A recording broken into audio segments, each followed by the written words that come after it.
कौनैन का मुख्तार खुदा तुमको बनाया,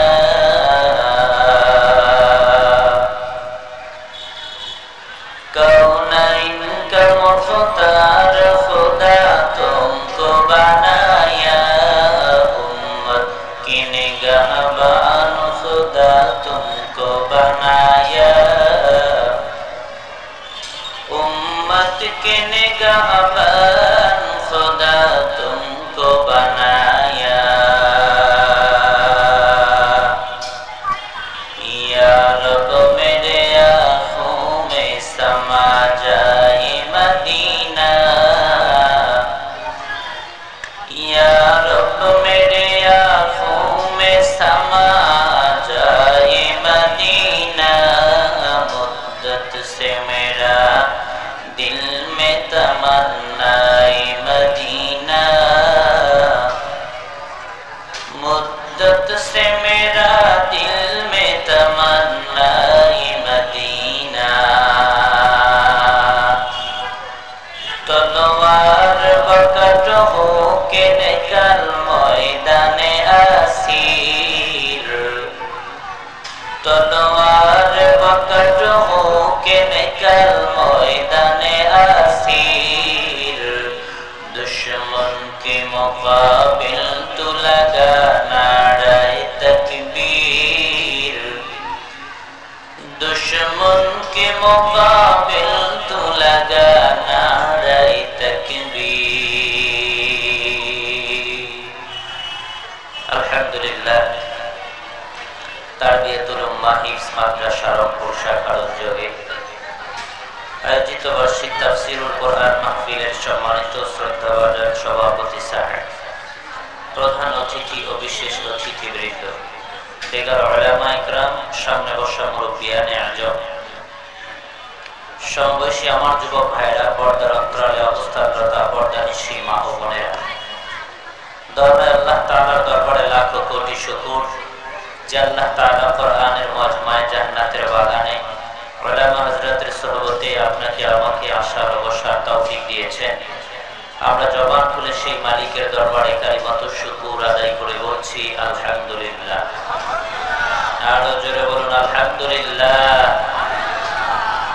পাশাপাশি লাখো কোটি দরুদ ও সালাম বর্ষিত হোক আকায়ে নামদার তাজদারে মদিনা আহমদ মুস্তাফা মুহাম্মদ আরবি মুহাম্মদুর রাসূলুল্লাহ সাল্লাল্লাহু আলাইহি ওয়াসাল্লামের উপর। মুআজ্জাজ মুহতারাম, ভূমিকা লম্বা নয়, আলোচনা দীর্ঘায়িত নয়, হবে অল্প সময় আলোচনা, আমার সময় কখন ফুরিয়ে যাবে আপনারাও বুঝতে পারবেন না। আমি শুরুতে যেই কথাটি বলতে চাচ্ছি, বলুন তো মাহফিলে এসে আপনারা খুশি না বেজা? কম না বেশি? কারা কারা খুশি একটু আল্লাহ তাআলাকে দেখার চাই? লিল্লাহি তাকবীর। এই ফ্যানটা বন্ধ করেন, মাস্টার বাড়ায় দেন, গলা যেন ছেড়ে দেয় ব্যবস্থা করেন। এটা বন্ধ করেন, চেনচান করে, একই আওয়াজ নাই মাইকে, সোজা করে লাগা দেন। আওয়াজ দিয়ে বলেন তো আমাদের মালিক কে? চিল্লায় বলেন আমাদের মালিক কে? আল্লাহ ছোট না বড়? আল্লাহ নামের আওয়াজটা ছোট হবে না বড়? দু হাত উঁচু করে গলায় আওয়াজ আছে, যত বড় তত বড় আওয়াজ দিয়ে বলতে হবে আমাদের মালিক কে? বলুন আল্লাহু আকবার। হামদান কাসীরা তাইয়্যিবা মুবারাকান ফি। হাত নামান। কষ্ট পেলে ক্ষমা চাই। আমি কোরআনুল কারীমের যে আয়াতে কারিমা আপনাদের মাঝে তেলাওয়াত করেছি, যারা অল্প কিছু হলেও কোরআনুল কারীম তেলাওয়াত করেন কিংবা ব্যাখ্যা বিশ্লেষণ নিয়ে যারা গবেষণা করেন, তারা বুঝতে পেরেছেন যে কোন বিষয়ে আলোচনা করতে যাচ্ছে হুজুর। আমি যে বিষয়ে আলোচনা করতে চাচ্ছি, যে আয়াত তেলাওয়াত করেছি, পৃথিবীতে যত মানুষ আছে কোরআনুল কারীম বিশ্বাস করুক আর না করুক, ইসলাম ধর্ম গ্রহণ করুক আর না করুক, চাহে সে মুসলিম হোক কিংবা ভিন্ন কোনো জাতি হোক, এক বাক্যে সবাই একটি কথা বিশ্বাস করে, যেই কথাটির নাম হলো যদিও করতে চাই না আপনি আমি স্মরণ, ঠিক কিনা জোরে বলেন? বলেন তো মরণকে সবাই বিশ্বাস করে নাকি করে না? একটু জোরে বলেন, আরো জোরে। সেই মরণের উপরে বিশ্বাস আপনার আমার আছে না নাই? মরণ আমার আপনার হবে কি হবে না, কোনো সন্দেহ আছে? তবে অনেকেই বলে হুজুর মরণ তো হবে জানি, কিন্তু এখনই কিসের মরণের চিন্তা, কেবল বয়স এত। মনে করেন আপনি যদি একজন 70 থেকে 80 বছরের বৃদ্ধ বৃদ্ধা, ওনাদেরকেও গিয়ে জিজ্ঞাসা করেন যে আপনি আর 5 বছর বাঁচবেন, এ কথা যদি বলেন ব্যক্তির মন খারাপ হয়ে যাবে। কারণ তার বয়স যে এত হয়ে গেছে, সে যে আর অল্প দিন বাঁচবে এটা সে বিশ্বাস করতে চায় না, মানতেও চায় না, অথচ এটাই বাস্তব, ঠিক কিনা জোরে বলে? মরণ জীবন থেকে কত দূর? পৃথিবীতে মুসলমানের ঘরে সন্তান যখন জন্মগ্রহণ করে, তো মুসলিম ঘরে সন্তান জন্মগ্রহণ করলে একখানে আজান অপর কানে ইকামত দেওয়া হয়। আমরা বাংলাদেশের মসজিদগুলোতে যখন আজান দেওয়া হয়, আজান দেওয়া হয় মানে বোঝা যায় নামাজের সময় খুব বেশি নয়। এরপরে যখন ইকামত দেওয়া হয়, মুসল্লি যদি 2-1 কাতার পরেও রয়, দৌড় দিয়ে তাড়াতাড়ি সামনের কাতারে চলে যায়, ফাঁকা জায়গায় চলে যায়। কেন? তার আর এই কথা বোঝার বাকি নেই যে ইকামত হতে দেরি, ইমাম আল্লাহু আকবার বলে তাকবীর দিতে করবে না দেরি, ঠিক কিনা বলে? এই ভলান্টিয়ার কই, এই বাচ্চাগুলো বের করে দেন, না হয় বসায় দেন। দেন, যারা ডানে দাঁড়ায় আছেন বসেন। এই সবগুলো বাচ্চাগুলো ধরেন, এইদিকে যারা আছেন বসেন। মুরব্বী বাবাজিরা যারা আছেন বসে পড়েন, বসেন। একটা বাচ্চা ওইদিকে দৌড়াদৌড়ি করবে। তো মুসলমানের ঘরে সন্তান জন্মগ্রহণ করলে এক কানে আজান অপর কানে ইকামত দেয়া হয়। এক কানে আজান অপর কানে ইকামত কেন দেওয়া হয়? এটা আমরা জানি যে আজান দেয়, ইকামত দেয়, কেন দেয় এটা চিন্তা করি না। এই বিধান কেন এটাও চিন্তা করি না। এই কথা বোঝানোর জন্য যে তুমি একদিন ছিলা না, মা বাবার মাধ্যমে আল্লাহ তাআলা 1 ফোঁটা নাপাক পানি দিয়ে তোমাকে দুনিয়াতে করলেন রওয়ানা। তবে মনে রাখতে হবে এই দুনিয়ার মায়ায় পড়ে রবকে ভোলা যাবে না। এই দুনিয়ায় তুমি বেশি দিন থাকতে পারবা না। আজান আর ইকামত হলে যেমন মরণের সময় দেরি থাকে না, তো তোমার জানাজার নামাজের আজানও নাই ইকামতও নাই, মানে জানাজার নামাজের আজান ইকামত তুমি জন্মের পরেই হয়ে গেল, জানাজার নামাজ তোমার কাছে আসতে খুব বেশি দেরি। একটু জোরে বলেন না দেরি? এজন্য বলেন তো কোন জানাজার নামাজে আজান কি দেয়া হয়? ইকামত দেয়া হয়? আরে জোরে বলেন না, দেওয়া হয়? এটাও কি জানেন না আপনারা? কথা বলতে হবে। আজানও নাই ইকামতও নাই, তার মানে আজান আর ইকামত জন্মের পরেই হয়ে গেছে। এখন শুধু জানাজার নামাজ বাকি আছে। তার মানে বোঝা যায় জীবন থেকে মরণ খুব দূরে নাকি কাছে? আরো জোরে বলতে হবে, দূরে না কাছে? অনেক কাছে। অথবা জীবন থেকে মরণ এটা কেমন? এই যে আমার পিছনে পর্দা দেয়া আছে, পর্দার এই পাশে সব দেখা যায়, ওই পাশে কি আছে বলেন তো? কিছু দেখা যায়? আমরা অনেক সময় মরে যাওয়াকে আশ্চর্যজনক মনে করি, অথচ জীবন আর মরণ এটা কেমন? বলে মরণ এটা একটা পর্দার নাম, যেই পর্দা এই পাশে দুনিয়া, ওই পাশে কবরের জগৎ। চক্ষু দুইটা বন্ধ হয়ে গেলে দুনিয়ার কিছু দেখা যায় না, পর জগতের সব দেখা যায়, ঠিক কিনা জোরে বলে? একটা পর্দা যেমন যত ছোট যত পাতলা, ঠিক তেমনি করে তোমার আমার হায়াতের জিন্দেগিটাও তত ছোট তত চিকন, খুব বেশি সময় নয়। এজন্য আল্লাহ রাব্বুল আলামিন বলেন পৃথিবীর মানুষ এত অল্প সময়ের জীবন নিয়ে তোমরা যারা বাহাদুরি করছো, তোমরা শোনো, পৃথিবী পৃথিবীতে আমি আল্লাহ তাআলা তোমাদেরকে পাঠিয়েছি, একদিন থাকতে দেব না, আবার আমার কাছে আসতে হবে। যত নফস আল্লাহ তাআলা বানিয়েছেন প্রত্যেকটা নফসের মরণ একটু আওয়াজ দিয়ে বলতে হবে, বলুন তো আছে না নাই? আমার আপনার মরণ আছে না নাই? তাই আল্লাহ তাআলা বলেন কুল্লু নফস, যত নফস আল্লাহ তাআলা বানাইছেন যায়িকাতুল মাউত, বলেন তো প্রত্যেকটা নফসের মরণ আছে না না? আমার ভাইরা, আমরা অনেক সময় বেঁচে থাকাটাকে ভালো মনে করি, মরে যাওয়াটাকে আশ্চর্যজনক মনে করি, কিন্তু মানুষ তো বেঁচে থাকবে এটাই আশ্চর্যজনক, মানুষ মরে যাবে এটাই স্বাভাবিক, অস্বাভাবিক কিছু না। কেমনে মানুষ মরে যাবে এটাই স্বাভাবিক। আল্লাহ রাব্বুল আলামিন কোরআনুল কারীমের ভিতরে বলেন, বান্দারে তোমাদের মরণটা কেমন শোনো, আমি আল্লাহ তাআলা তোমাকে জীবন দান করার আগে তোমাকে মরণ দান করেছি। কোরআনুল কারীমের ভিতরে আল্লাহ তাআলা তাই বলেন, আল্লাযী খালাকাল মাউতা ওয়াল হায়াত।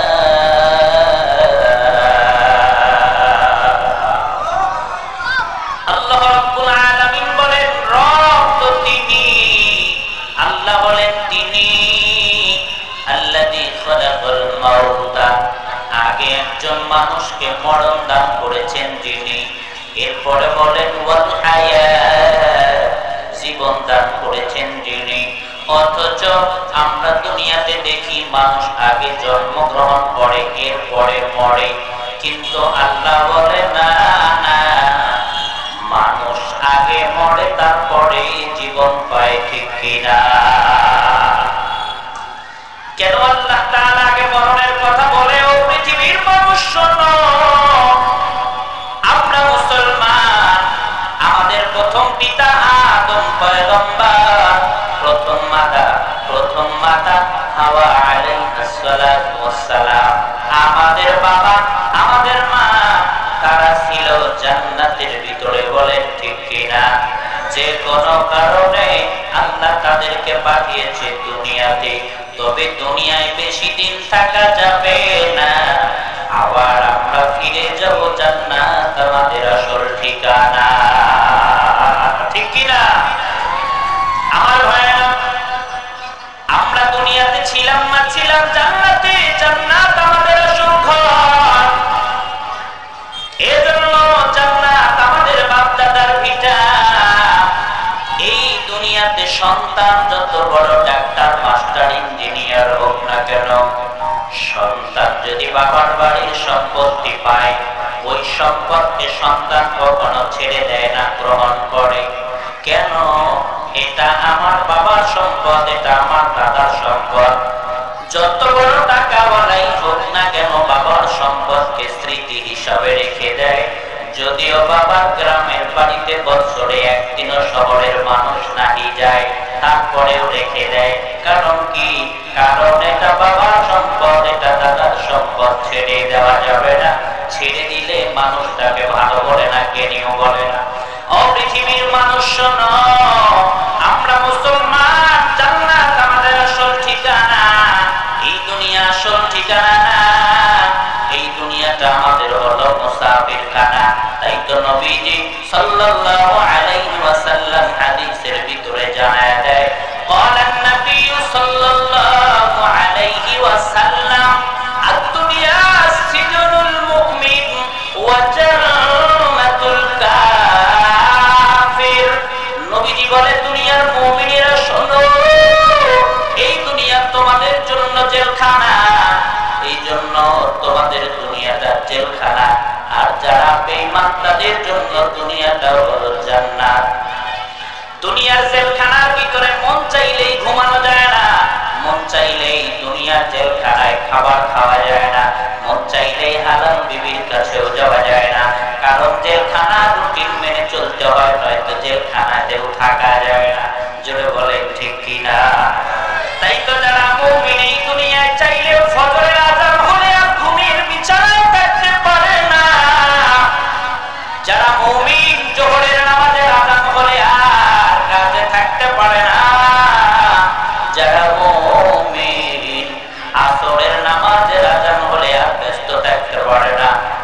মাগরিবের নামাজ ছেড়ে দিতে পারে না, ইশার নামাজের আযান যদি হয়ে যায় নামাজ না পড়ে মুমিন কখনো ঘুমাইতে পারে না। যারা মুমিন রমজান মাসে মন চাইলে ফজর থেকে মাগরিব পর্যন্ত খাবার খেতে পারে না। হোটেলের ব্যবসায়ী যদিও খাবারের অভাব সামনে যায় তারপরেও খাইতে পারে না, কারণ আল্লাহর বিধান নাই, রুটিনের ভিতরে নাই। আওয়াজ দিয়া বলেন ঠিক কিনা? এ বন্ধু, দুনিয়ার জেলখানার ভিতরে রুটিন যেমন মেনে চলতে হয়, আমরা যারা মুমিন দুনিয়াটা আমাদের জন্য জেলখানা, এই দুনিয়ায় আমাদেরকে রুটিন মেনে চলতে হবে, আল্লাহর বিধান অনুযায়ী চলতে হবে। যদি আমরা চলতে পারি আমরা আবার যাব আমাদের মা বাবার আসল বাড়ি জান্নাতের ভিতরে, আর যদি চলতে না পারি জান্নাত আমাদের ঠিকানা হবে না। দুনিয়াতে বাবার সম্পদ ছেলে বুঝে না নিলে তারে যেমন মূর্খ বলে, তারে ভালো ছেলে বলে না। তাই দুনিয়াতে কোন মুমিন যদি জেলখানায় আইসা শয়তানের ওয়াসওয়াসায় পড়ে জান্নাত নামক বাপদাদার ভিটা ভুলে যায়, তারেও আল্লাহ তাআলা ভালো মানুষ বলে না, সেও ভালো মানুষ হতে পারে না, জাহান্নাম হয়ে যায় তার ঠিকানা। ঠিক কিনা আমার ভাইরা? এজন্য আমরা চলে যাব আমাদের আসল ঠিকানায়। এ বন্ধু, যদি আসল ঠিকানায় যেতে চাই, জান্নাত যদি পেতে চাই, বাপ দাদার ভিটা যদি ফিরত পেতে চাই, বলেন তো নামাজ পড়ার দরকার আছে না নাই? আরো আসতে বলেন, একটু জোরে বলেন, আরো জোরে। রোজার দরকার আছে না নাই? টাকা থাকলে হজ করার দরকার বলেন আছে না নাই? মা বোনদের পর্দা করার দরকার আছে না নাই? আমার ভাইয়েরা, মনে করছো করবো হুজুর সময় আছে, এখনই কিসের না? না না, এই রংপুর শহরে প্রতিদিন প্রায় কোনো না কোনো মসজিদে ফজরের আযানের সময় আযান হয়। অমুক নাই, অমুকের মা অমুকের বাবা নাই, ইন্তেকাল করেছে, ইন্তেকাল। আমরা ইন্তেকাল মানে তৎক্ষণাৎ চিন্তা করি একটা মানুষের নিঃশ্বাস বন্ধ হয়ে গেছে, মারা গেছে, কিন্তু এটা চিন্তা করি না, গবেষণা করি না। ইন্তেকাল মানে কি? ইন্তেকাল মানে হলো স্থানান্তরিত হওয়া। মনে করেন এই যে আমার পূর্বে এখানে আর একজন আলোচক সুন্দর বয়ান করতেছিলেন, বন্ধুবর শরীফুল ইসলাম ভাই, এখন তিনি আর এই আসনে নাই। এখন আমি আছি, একটু পরে থাকবো না, আসবেন বাংলার মন্দির মুফাসসির আবু জহর আল জামালি সাহেব। অথবা এই যে আপনারা নিচে এখন বসে আছেন, একটু পরে থাকবেন না, দোয়া যখন হয়ে যাবে বাড়ি চলে যাবে, আরামের বিছানায় শুয়ে যাবেন। তার মানে বোঝা যায় একখান থেকে আর একখানে চলে যাওয়া, এটা হলো স্থানান্তরিত হওয়া। ও আমার বাবারা, তাই মরণ এটা খুব বেশি কিছু নয়, অস্বাভাবিক কিছু নয়। আমরা এই দুনিয়ায় আছি, নিঃশ্বাস বন্ধ হওয়ার সাথে সাথে ওই দুনিয়ায় চলে যাব, এটাকেই বলা হয় ইন্তেকাল, স্থানান্তরিত হওয়া, শেষ হয়ে যাওয়া না। এখন এখানে, পরে যাব ওখানে। এই দুনিয়াতে অশান্তি, কোন মানুষের বুকে শান্তি নাই। টাকাওয়ালা টাকার অভাব নাই, জায়গা জমির অভাব নাই। দেখতে মনে হয় বড় সুখী মানুষ, ও যে বড় সুখী আর কেউ নাই। কিন্তু আপনিও যদি তারে গিয়ে গোপনে জিজ্ঞান, ভাই আপনি কেমন আছেন, আপনি যদি তার প্রিয় ব্যক্তি হন, আপনারে গোপনে বলবে আমার যে অশান্তিতে পৃথিবীতে মনে হয় আর কেউ না। এই দুনিয়াতেও চির শান্তি নাই, আবার মরার পরেও যদি শান্তি না পাই, আমার আপনার মতো বড় কপাল পোড়া জমিনের ভিতরে আর কেউ হবে না। আমার ভাইয়েরা, এজন্য মরণ, এই মরণের কথা করো স্মরণ। আমার আপনার পয়গম্বর দু জাহানের সরকার নবী আমার প্রতিদিন মরণের কথা স্মরণ করেছে। তাই তো নবীজি উম্মতকে বলে, উম্মতেরা প্রতিদিন বেশি বেশি মরণের কথা স্মরণ করো, কারণ যেই মানুষটা চিন্তা করবে আমার বয়স এত একটু পরে আমার মরণ হবে, আমি আজকে আছি আগামীকাল নাও থাকতে পারি, ওই মানুষটার সামনে ঘুষের টাকা আসলেও হাত দিয়ে ধরতে পারবে না, সুদ সুদের টাকা আসলেও গ্রহণ করবে না, হারাম জিনিস তার সামনে আসলেও ভক্ষণ করবে না, কারণ তার আছে মরণের চিন্তা।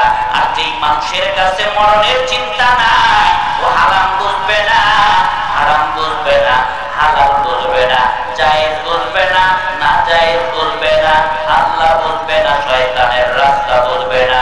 এজন্য বলেন তো মরণের কথা স্মরণ করার দরকার আছে না? না, জোরে বলেন আছে না নাই?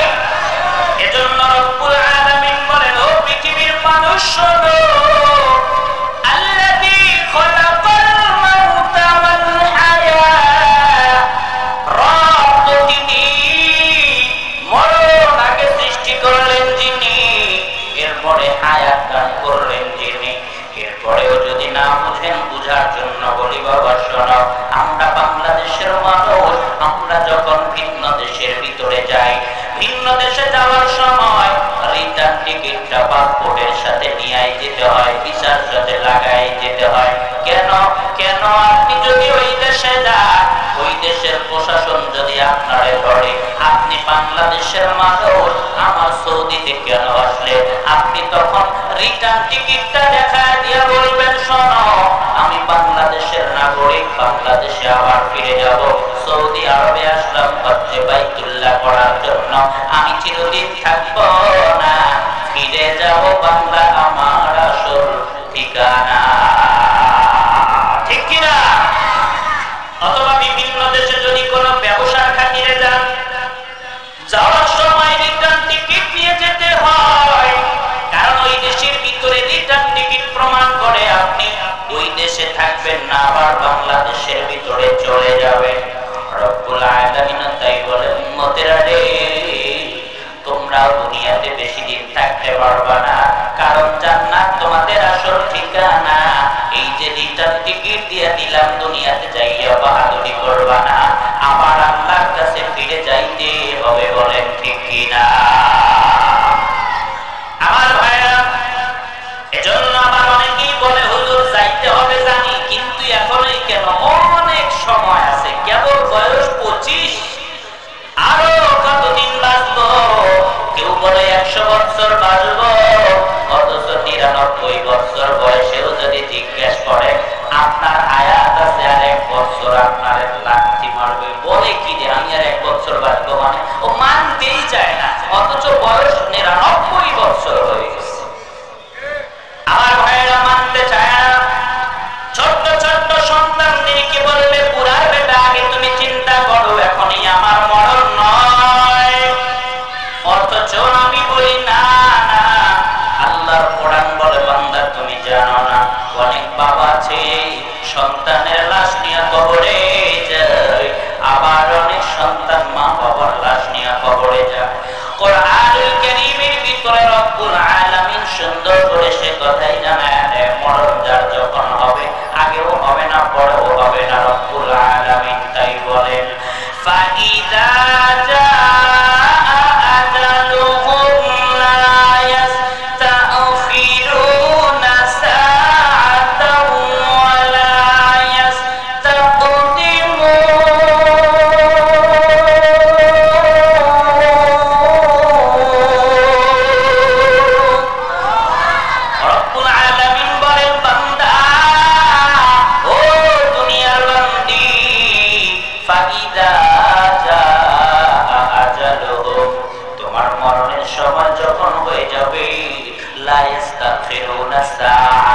এক মুহূর্ত পরেও মরণ হবে না, এক মুহূর্ত আগেও তোমার মরণ হবে না। সন্তানের আগে বাবার মরণ লেখা থাকলে বাবা মরে যাবে, আবার বাবার আগে সন্তানের মরণ লেখা থাকলে সন্তানই মরে যাবে। মরণের সময় যখন হয়ে যায়, ওই মানুষটা আকাশ পথে থাকলেও মারা যায়, নৌপথে থাকলেও মারা যায়, অনেক মানুষ আগুনেও মারা যায়, অনেক মানুষ ঘুমের বিছানাতেও মারা যায়, আবার অনেক মানুষ এমনও দেখা যায় আল্লাহর ঘর মসজিদে আল্লাহরে সেজদা দিতে গিয়ে সেজদাতেও মারা যায়। ঠিক কিনা? অবকাশ যদি দেওয়া হতো, যেই মানুষটা নামাজের ভিতরে গিয়েছে, রব্বুল আলামিন আজরাইলকে বলতো,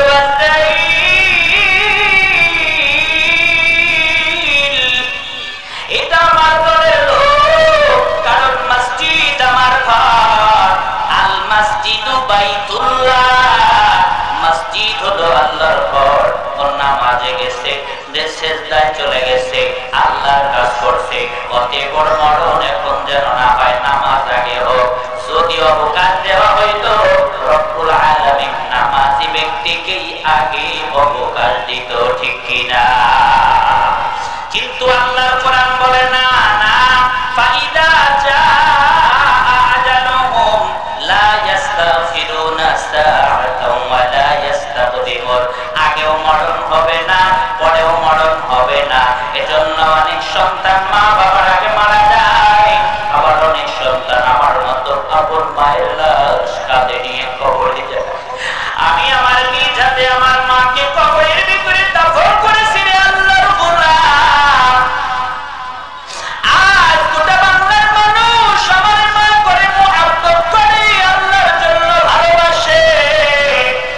এরপরে আমি নিয়ামুল হক বিপ্লবীর কাছে মনে হয় গোটা বাংলার মায়া যদি এক পাল্লায় দেওয়া হয়, আর আমি মা হারা সন্তান, আমার মায়ের একদিনের মা যদি এক পাল্লায় দেওয়া হয়, আমার কাছে আমার মায়ের একদিনের মুহাব্বতের পাল্লাটাই ভারী হবে। মায়ের মনে কষ্ট দিবি না রে যুবক, বাবার মনে কষ্ট দিবি না। এই মা বাবা তোমার আমার জান্নাতের ঠিকানা, আবার এই মা বাবা তোমার আমার জন্য জাহান্নামে যাওয়ার বাহানা।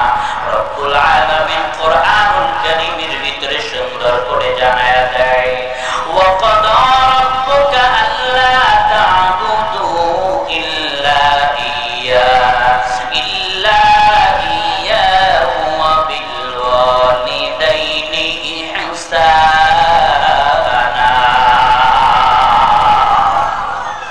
রব্বুল আলামিন বলেন, আল্লাহ ছাড়া আর কারো ইবাদত করবা না, বন্দেগী করবা না। তবে আল্লাহ তাআলা পরে পরে সুন্দর করে জানায় দেয়, পৃথিবীর মানুষ এই কথাটা আবার বলো না, ওয়া বিল ওয়ালিদাইনি ইহসানা, মা বাবার সাথে ভালো ব্যবহার করো, ভালো আচরণ করো। নবীজি হাদিসের ভিতরে জানায় দেয়, ওয়ালান নবী সাল্লাল্লাহু আলাইহি ওয়াসাল্লাম হুমা জান্নাতুকা ওয়া নারু। নবী আমার বলে, তোমার মা বাবা তোমার জন্য জান্নাতে যাবার কারণ, আবার মা বাবা তোমার জন্য জাহান্নামে যাবার কারণ। মায়ের মনে কষ্ট দিবা না রে যুবক, বাবার মনে কষ্ট দিবা না। এ যুবক, বাবা কত কষ্ট করেছে তুমি বাবা না হইলে বুঝবা না। ও যুবতী বোন, মা তোমার জন্য কত কষ্ট করে, আগে মা বাবা তারপরে মায়ের কষ্ট বুঝবা রে মা। মা না হইলে মায়ের যন্ত্রণা বোঝা যায় না, বাবা না হইলে বাবার কষ্ট বোঝা যায় না। এই জন্য বলেন তো, মা বাবারে কষ্ট দেওয়া যাবে? ও আমার প্রাণের মা, মা গো মা,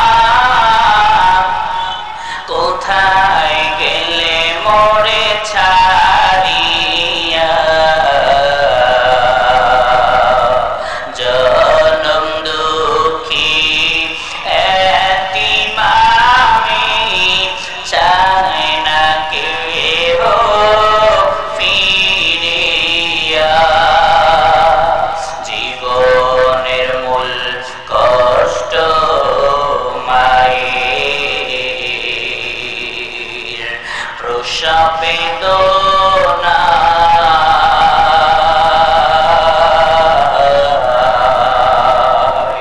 সাত আসমান সাত জমিন তখন মায়েরই মাথায়।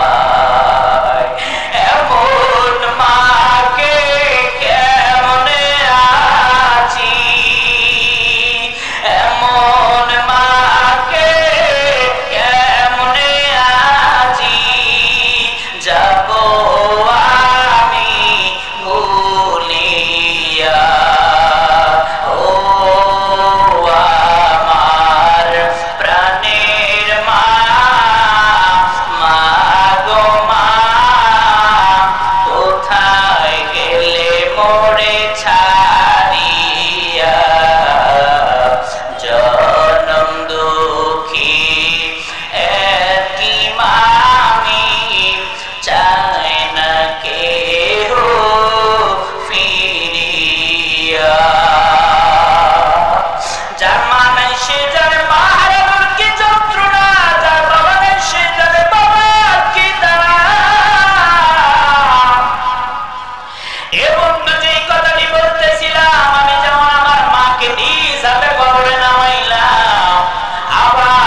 বড় একজন বাদশাহ ছিল। বাদশাহ কোথায় কথা মনে পড়ে বোঝার জন্য বলছে, শোনো রে বাবা।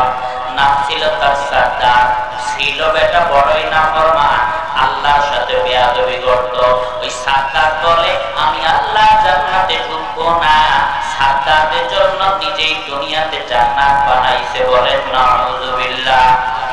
বিশাল জান্নাত সাদ্দাত বানানোর পর ওই সাদ্দাত বলে আমি আমার জান্নাতের ভিতরে ঢুকবো তো কেমনে ঢুকবো? আগের জামানায় হুন্ডা ছিল না, কার ছিল না, হেলিকপ্টার ছিল না।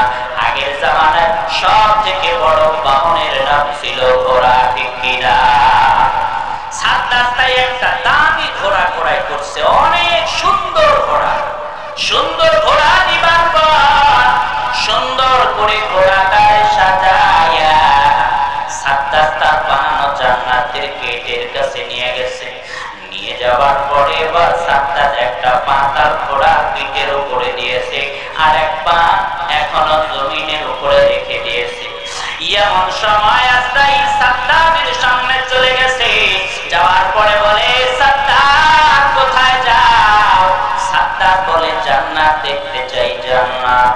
আজরাইল বলে, সাদ্দাত এক সেকেন্ড টাইম নাই। সাদ্দাত বলে, আজরাইল মরতে তো হবে জানি, বাঁচতে পারবো না, তবে একটা আবেদন, আমি আমার কষ্টে বানানো জান্নাতটা একটা নজর শুধু দেখে আসতে চাই।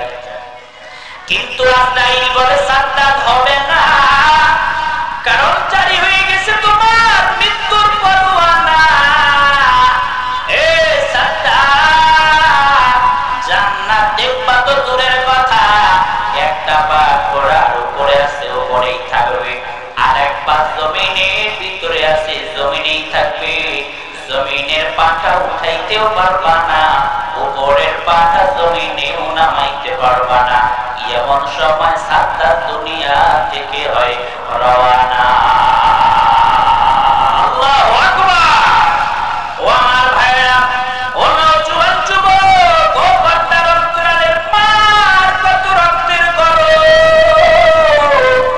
আর কত সৌন্দর্যের গরম, আর কত টাকার গরম, আর কত অহংকারী। কখন জানি তোমার আমার মরণের সময় হয়ে যায়। এক মুহূর্ত আগেও মরণ হবে না, এক মুহূর্ত পরেও মরণ হবে না। যার যখন যেমনে মরণ লেখা আছে তেমনেই হবে, ঠিক কিনা? আমার ভাইরা, আমরা তো অনেক সময় আশ্চর্যজনক মনে করি, কিরে বাবাই আছে ছেলেটা মারা গেল। আবার অনেক সময় বলি অ্যাক্সিডেন্টে মারা গেল। এই যে গত কয়েকদিন আগে রংপুর শহরের এক মাদ্রাসায় ছোট্ট এক সন্তান বিদ্যুতের শকে দুনিয়া ছেড়ে চলে গেল। সবাই বলে ওস্তাদের দোষ, কেউ বলে অমুকের দোষ, কেউ বলে তমুকের দোষ, কিন্তু মানতে চায় না এটা ওর কপালের লেখা, ঠিক কিনা জোরে বলে। এজন্য আমি প্রায় বলি, আজও বলছি, দুনিয়াতে বড় বড় জেনারেল শিক্ষিত ব্যক্তি যারা আছে তারা অনেক সময় কোরআন হাদিস গবেষণা করে কিছু ট্রেনিং দেয়। যেমন একজন ছিল ডক্টর আলমাসুর রহমান স্যার। আমি একদিন তার একটা ট্রেনিং এর ভিতরে অংশগ্রহণ করেছি। উনি সুন্দর লেকচার দিচ্ছিলেন।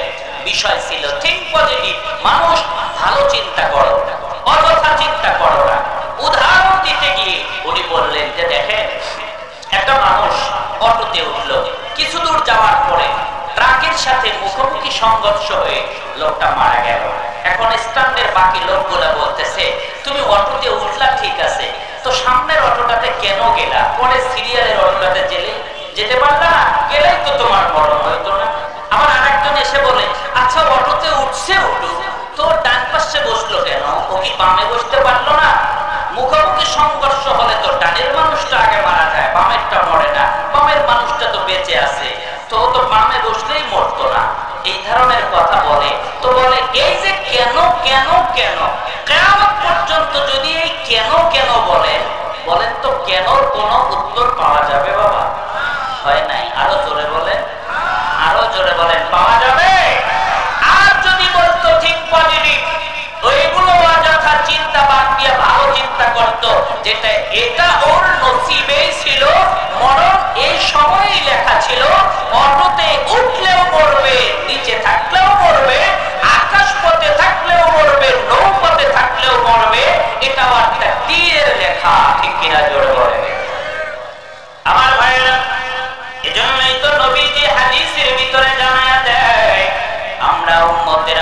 সময় মুমিন দাবি করি, কিন্তু ঈমানের চিন্তাও আমরা করি না। ঈমান যাদের কম তাদের এই চিন্তাগুলো বেশি বেশি আসে। তাই তো ঈমান কারে বলে জানো? আমানতু বিল্লাহি ওয়া মালাইকাতিহি ওয়া কুতুবিহি ওয়া রুসুলিহি ওয়াল ইয়াউমিল আখিরি ওয়াল কদরি খাইরিহি ওয়া শাররিহি মিনাল্লাহি তাআলা ওয়াল বা'সি বা'দাল মাউত। ঈমান এক নম্বরে আনতে হবে আল্লাহর উপরে। আওয়াজ দিয়ে বলেন তো, এক নম্বর ঈমান আনতে হবে কার উপরে? আমরা দেখি আর না দেখি, যিনি আমাদেরকে দেখেন তিনি কে? আরো জোরে বলেন, তিনি কে? আল্লাহু লা ইলাহা ইল্লা হুয়াল হাইয়ুল কাইয়্যুম।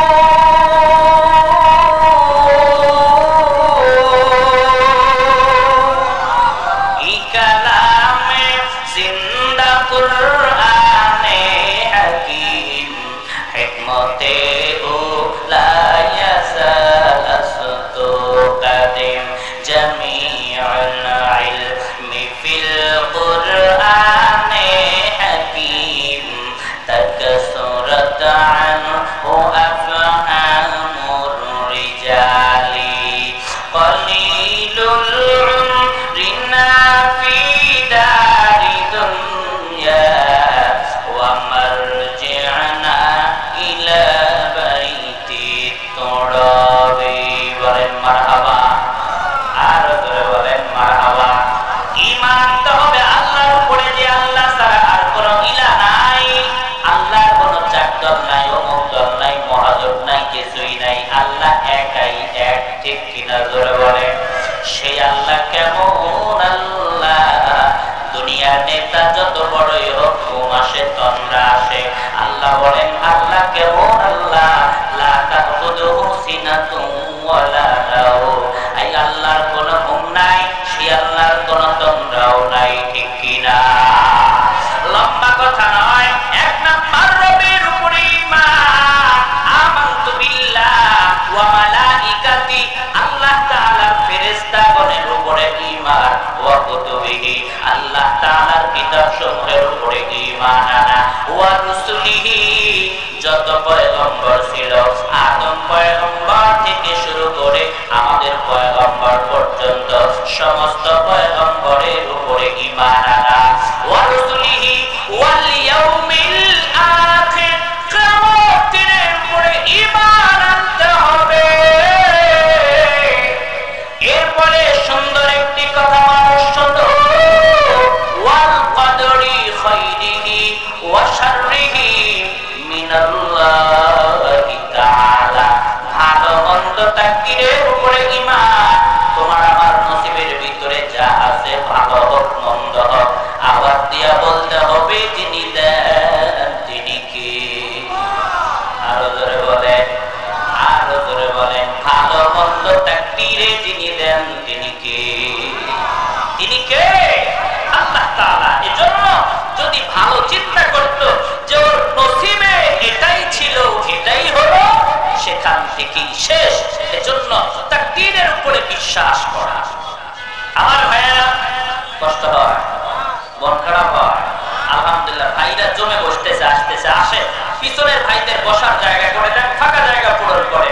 একটু জবান খুলে জিকির করেন, লা ইলাহা ইল্লাল্লাহ।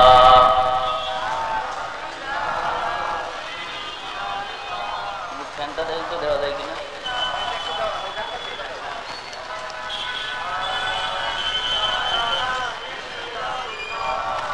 লা ইলাহা ইল্লাল্লাহ আলা ইয়াসা ইনাল কসরিল মুআল্লা সাতুদফানু আন করিবিন ফিত তুরাবি লাহু মালাকুই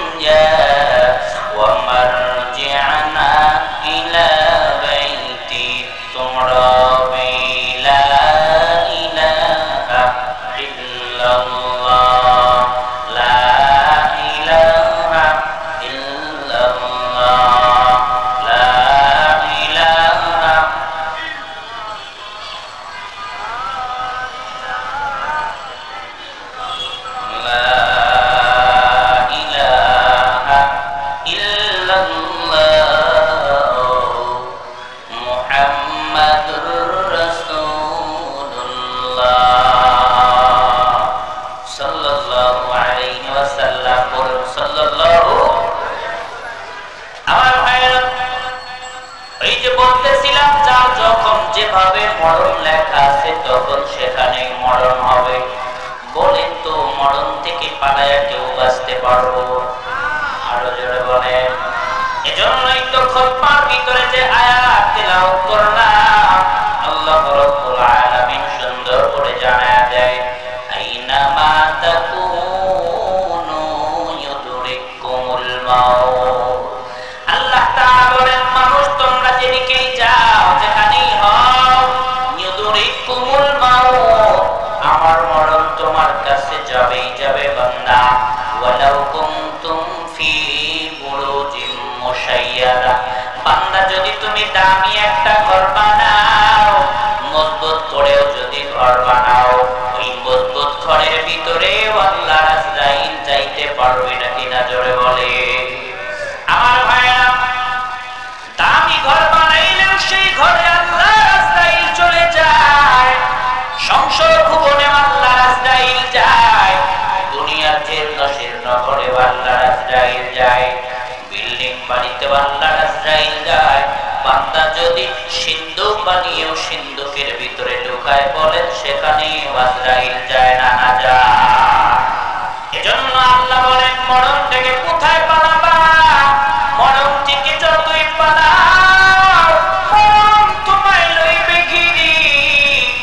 যদিও সুদূর আকাশ পানে লাগায়া তাতে উঁচু সিঁড়ি, বান্দা যদি আকাশ পানে উঁচু সিঁড়ি লাগায়া চলে যায়, বলেন তো সেখানে আল্লাহর আজরাইল যায় না না যায়। আমার ভাইরা, যে আয়াত তেলাওয়াত করলাম, এই আয়াতের শানে কোরআনুল কারীমের একটি তাফসীরের কিতাব আছে, যার নাম তাফসীরে জালালাইন। ওই তাফসীরে জালালাইন শরীফের ভিতরে আল্লামা জালালউদ্দিন সুয়ুতী রাহমাতুল্লাহি আলাইহি সুন্দর করে একটি ওয়াকিয়া উল্লেখ করেছে। আগের জামানায় গোলামবান্দির প্রচলন ছিল, এই জামানাতেও গোলামবান্দি আছে, কিন্তু বলা হয় না। তবে ওই জামানার গোলামবান্দিদের ব্যবহার আর এই জামানার একটু আলাদা ছিল। বর্তমান জামানায় যদি বুঝতে না পারেন, বোঝার জন্য বলছি, এই জামানায় কাজের বুয়া, কাজের বেটি যাকে বলা হয়, ঠিক কিনা জোরে বলে। ওই জামানায় বলা হয়তো খাদেম। এক আল্লাহর বান্দা ছিল, তার একজন ছিল খাদেম। ওই আল্লাহর বান্দির পেটের ভিতরে সন্তান, প্রসব বেদনা উঠেছে, সন্তান জন্মগ্রহণ করার সময় হয়েছে। প্রসব বেদনা যখন উঠে যায়, মা বোনদের ওই সময় একটু আগুনের প্রয়োজন হয়, মা বোনেরা ভালো জানে। আল্লাহর বান্দি এবার গোলামকে বলে, গোলাম যাও, কোথায় পড়ো সেখান থেকে আগুন নিয়ে আসো। প্রসব বেদনা উঠেছে, মনে হয় সন্তান জমিনের ভিতরে আসবে। গোলাম ঘর থেকে বের হয়ে গেছে, বারান্দা কিংবা উঠানের ভিতরে যখন গোলাম যায়, গোলাম বলে, একজন আল্লাহর ওলির মতো চেহারাবান মানুষের সাথে আমার দেখা হয়ে যায়। গোলাম বলে, তার সাথে আমার সালাম কালাম হয়ে যায়। সালাম হবার পর আল্লাহর ওলি বলে, গোলাম কোথায় যাও? গোলাম বলে, আগুন আনতে যাই। আল্লাহর ওলি বলে, কেন কিংবা কার জন্য আগুন আনতে যাও? গোলাম বলে, আমার মনিবের সন্তান জমিনে আসবে, এই জন্য আমি আগুন আনতে যাই। আল্লাহর ওলি বলে, গোলাম তুমি যার জন্য আগুন আনতে যাও, শোনো তিনটা কথা। এক নাম্বার, ওই সন্তান যেটা জমিনে আসবে তোমার মনিবের পেট থেকে, ওইটা হলো কন্যা সন্তান হবে। একটু বলেন তো কি সন্তান হবে? একটু জোরে বলেন, আরো জোরে। দুই নাম্বার বলে, ওই সন্তানটা আবার যখন বড় হবে, বড় হবার পর ওই সন্তানটা শত পুরুষের চরিত্র জেনা কইরা নষ্ট করে দিবে। নাউযুবিল্লাহ, জোরে বলেন। তিন নাম্বার, ওই সন্তানটা যখন দুনিয়া থেকে চলে যাবে, আল্লাহর ছোট্ট একটা প্রাণী মাকড়সার মাধ্যমে চলে যাবে। আশ্চর্য হয়ে যায়, গোলাম কি বলে আল্লাহর ওলি, তাই নাকি? বলে, হাঁটায়। সত্যি যদি হয় তাই, আমি কি আরো তার জন্য আগুন আনতে চাই? গোলাম বলে, না না, আগুন আনবো না, আমি পারলে ওরাই শেষ পুরুষকে জাহান্নামের দিকে নিয়ে যেতে দেব না। গোলাম ঘরের ভিতরে রওনা হয়। ঘরের ভিতরে যাবার পর গোলাম বলে, মুনিবের গর্ভ থেকে সন্তান সত্যি চলে আসছে জমিনে। আল্লাহর ওলি যে বলেছিল তিনটা কথা, এক নাম্বার তাকায়া দেখি কন্যা সন্তানই দেখা যায়। এক নাম্বারটা যেহেতু কন্যা সন্তানেই হয়েছে, তো বাকি দুইটাও সত্যি হবে, এতে কোনো সন্দেহ না, কন্যা সন্তানেই দেখা যায়। এবার গোলাম বলে, তাহলে কি করা যায়? তৎক্ষণাৎ একটা ছুরি বের কইরা ওই আল্লাহর বান্দির যে সন্তানটা জমিনে আসছে ছোট্ট কন্যা তার পেটের ভিতরে ঢুকায়া দেয়। পেট থেকে নারী বুড়িগুলো বের হয়ে যায়। গোলাম বড় ভয় পেয়ে যায়, হায় হায় মুনিবের খাইলাম নুন, মুনিবের সন্তান দেই করলাম কর। সকালবেলা যখন এসে দেখবে আমি আমার মুনিবের সন্তান দেই করলাম কর, এলাকার লোকজন আমারও করবে কর। এই জন্য গোলাম বলে, না না, এই দেশে আর থাকা যাবে না, ভিন্ন দেশে পালায়া যায়। কারণ আমি আবার মুনিবের সন্তান দেই খুন করেছি, তো এই দেশে থাকলে তো আমারও খুন বাধ্যতামূলক হয়ে যাবে। এটাই বাস্তব। পৃথিবীতে যারা খুনি তারা বাপ দাদার দেশে থাকতে পারে না, ভিন্ন দেশে পালায়া যায়। ঠিক কিনা? জোরে বলেন, একটু জোরে কোন ঠিক কিনা? খুনির জায়গা কি কোনোদিন নিজ দেশে হয়? ইতিপূর্বে যারা খুনি তাদের জায়গা হয়নি, আগামীতেও যদি কেউ খুনের রূপ ধারণ করে তাদের জায়গাও হবে না। ঠিক কিনা? জোরে বলেন।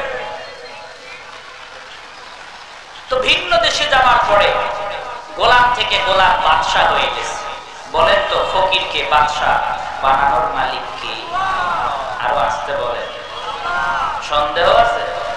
এজন্য রিক্সা চালক রিক্সা চালায় খায়, অটো চালক অটো চালায় খায়। ভাগ্যের পরিবর্তন হয় না, কারণ রবের কাছে চায় না, স্বীকারও করে না। যারা সম্পদশালী হতে চান, সম্মানওয়ালা হতে চান, আওয়াজ দিয়া বলে সম্মান আর সম্পদ দেওয়ার মালিক কে? চিল্লায় বলেন নাকি? ভিন্ন দেশে যাওয়ার পরে গোলাম থেকে সে বাদশা হয়ে গেছে। এবার বাদশা যখন হয়ে যায়, আপনারা বলেন তো টাকা পয়সা গাড়ি বাড়ি আর কিছু অভাব রয় না। ফকিন্নির পুত্র যদি নেতা হয়, রাতারাতি আঙ্গুল ফুইলা গলার কাজ হয়। ঠিক কিনা? জোরে বলে। ভিন্ন দেশে যাওয়ার পরে যখন বাদশা হয়ে গেছে, টাকা পয়সার অভাব নাই, বলে এবার একটা নারীর দরকার। তো কোন নারী? হালাল নারী, হারাম নারী নয়। বর্তমান সমাজের যুবকেরাও নারী চায়, তবে বিয়ে করতে চায় না, পরকিয়া করতে চায়। ঠিক কিনা? জোরে বলে, জোরে বলে, ঠিক কিনা? এরাও নারী চায়, তবে এরা বিয়ে করতে চায় না। আর ওই গোলাম ছিল ইমানদার, বলে হালাল নারী চায়। তো কোথায় পাবো? তার একজন খাদেমা ছিল, খাদেমাকে বলতেছে, খাদেমা বিবাহের ব্যবস্থা করো। বিবাহের ব্যবস্থা করা হলো। সবচেয়ে বড় সুন্দরী লাগবে। বলে আমার দেশে একজন আছে, তার সাথেই বিবাহের ব্যবস্থা করো। করা হলো।